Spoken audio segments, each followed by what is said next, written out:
Hi friends, welcome to సాత్విక kitchen and vlogs. ఈరోజు వచ్చేసి కార్తీక పురాణం, కార్తీక మాసం నడుస్తుంది కదా.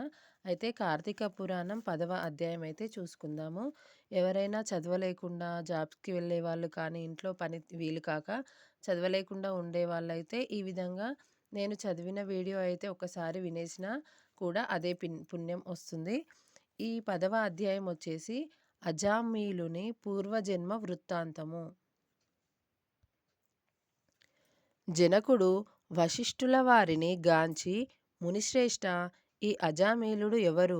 వాడి పూర్వజన్మ మెటువంటిది? పూర్వజన్మంబున నెట్టి పాపము చేసియుండెను. ఇప్పుడి విష్ణుదూతలు వైకుంఠమునకు తీసుకుపోయిన తర్వాత నేము జరుగును వివరించవలసినదిగా ప్రార్థించెను. అంతా నా మునిశ్రేష్ఠుడు జనక మహారాజును గాంచి ఇట్లు పలికెను. జనక, అజామీలుని విష్ణుదూతలు వైకుంఠమునకు తీసుకుపోయిన తర్వాత యమకింకరులు తమ ప్రభువగు యమధర్మరాజు కడకేగి, ప్రభు తమ ఆజ్ఞ ప్రకారము అజామీలుని తీసుకువచ్చుటకు వెళ్ళగా, అచ్చటకు విష్ణుదూతలు వచ్చి మాతో వాదించి అజామీలుని వివాహమెక్కించి వైకుంఠమునకు తీసుకొని పోయిరి. మేము చేయినది లేక చాలా విచారించుచు ఇచ్చటకు వచ్చినారము అని భయకంపితులై విన్నవించుకొనిరి. ఔరా, ఎంత పని జరిగెను! ఎప్పుడు ఇట్టి విధముగా జరిగి ఉండలేదే. దీనికి బలమైన కారణము ఏదైనా ఉండి ఉండవచ్చు అని యముడు తన దివ్య దృష్టితో అజామీలుని పూర్వజన్మ వృత్తాంతము తెలుసుకొని, ఓహో అది ఆ సంగతి, తన అవసాన కాలమున నారాయణ అని వైకుంఠవాసుని నామస్మరణ చేసి ఉండెను. అందులకు గాను విష్ణుదూతలు వచ్చి వానిని తీసుకొని పోయిరి. తెలియక గాని తెలిసి కాని మృత్యు సమయమున హరినామ స్మరణ ఎవరు చేయుదురో వారికి వైకుంఠ ప్రాప్తి తప్పక కలుగును. కనుక అజామీలునకు వైకుంఠ ప్రాప్తి కలిగెను కదా అని అనుకొనెను. అజామీలుడు పూర్వజన్మలో మహారాష్ట్ర దేశమున ఒకానొక శివాలయంలో అర్చకుడిగా నుండెను.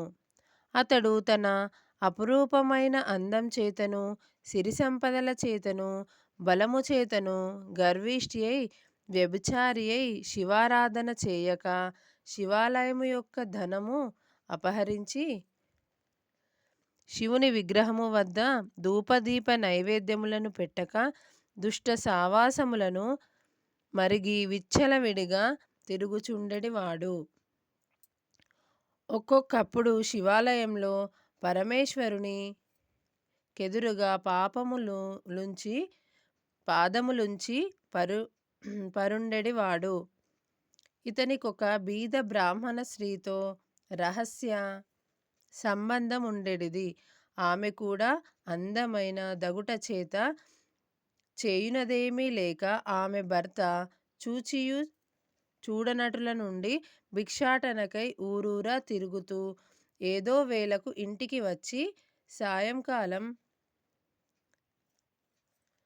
గడుపుచుండెడివాడు. ఒకనాడు పొరుగురికి వెళ్ళి యాచన చేసి పెద్ద మూటతో బియ్యము, కూరలు నెత్తిన పెట్టుకొని వచ్చి అలసిపోయి, నాకు ఈరోజు ఆకలి మిక్కులముగానున్నది, త్వరగా వంట చేసి పెట్టుము అని భార్యతో ననెను.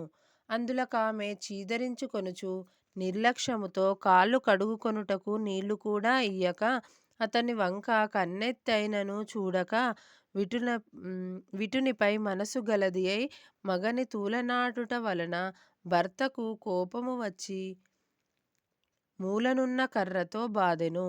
అంతా ఆమె భర్త చేతి నుండి కర్ర లాగుకొని భర్తను రెండింతలు కొట్టి బయటకు త్రోసి తలుపులు మూసివేసెను.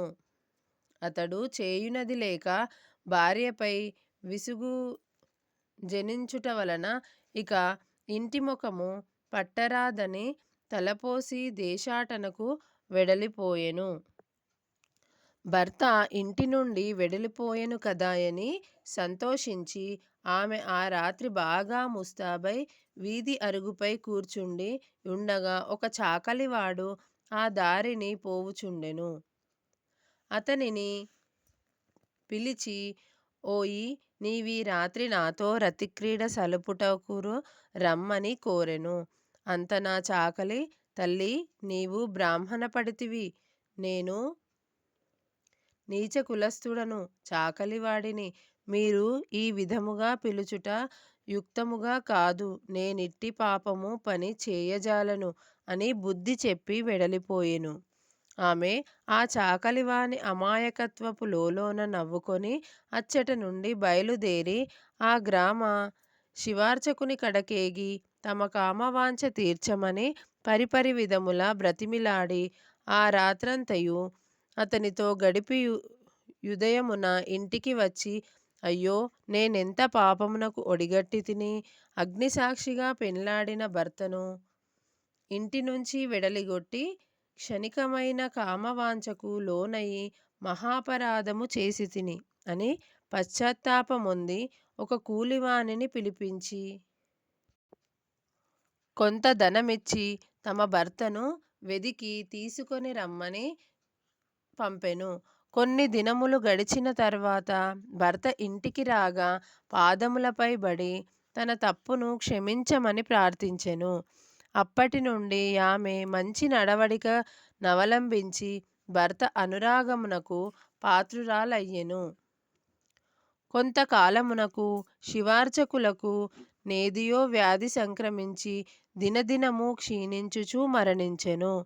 అప్పుడు రౌరరాది నరక కూపముల బడి నానా బాధలు పొంది మరల నరజన్మమెత్తి సత్యవ్రతుడను బ్రాహ్మణోత్తమునకు కుమారుడై కార్తీక మాసమున నదీ స్నానము చేసి దేవతా దర్శనం చేసి యుండుట వలన నేడు జన్మముల పాపములు నశించుట చేత అజామీలుడై పుట్టెను. ఇప్పటికి తన అవసాన కాలమున నారాయణాయని శ్రీహరిని స్మరించుట వలన వైకుంఠము పోయెను. బ్రాహ్మణుడు భార్యయగు ఆ కామిని కూడా రోగగ్రస్తురాలై చనిపోయెను. అనేక యమయాతనలు ననుభవించి ఒక మాలవాని ఇంట జన్మించెను. ఆ మాలవాడు ఆ పిల్ల జన్మరాశి చూపించగా తండ్రి గండమున పుట్టినదని జ్యోతిష్యుడు చెప్పెను. ఆ మాలవాడ శిశువును తీసుకొని పోయి అడవియందు వదిలిపెట్టెను. అంతలోనొక విప్రుడు ఆ దారిన పోవు పిల్ల ఏడుపు విని జాలి కలిగి తీసుకొని పోయి తన ఇంట దాసికిచ్చి పోషించమనెను. ఆ బాలికనే అజామీలుడు ప్రేమించెను. వారి పూర్వజన్మ వృత్తాంతమిదియే. నిర్మలమైన మనసుతో శ్రీహరిని ధ్యానించుట, దానధర్మములు, శ్రీహరి కథలను ఆలకించుట, కార్తీకమాస స్నాన ప్రభావముల వలన నెటువంటి వారికైనా మోక్షము మొందగలరు. కాన కార్తీక మాసమునందు వ్రతములు, పురాణ శ్రవణములు చేసిన వార లిహపర సుఖములు పొందగలరు. దశమాధ్యాయము 10వ రోజు పారాయణము సమాప్తం. ఈ విధంగా రోజు ఒక్కొక్క స్టోరీని అయితే చదువుకోవటం అయితే చాలా మంచిది. ఇప్పటివరకు 10 అధ్యాయాలు అయితే కంప్లీట్ అయ్యాయి. వీడియో నచ్చినట్టయితే సబ్స్క్రైబ్ చేసుకోండి.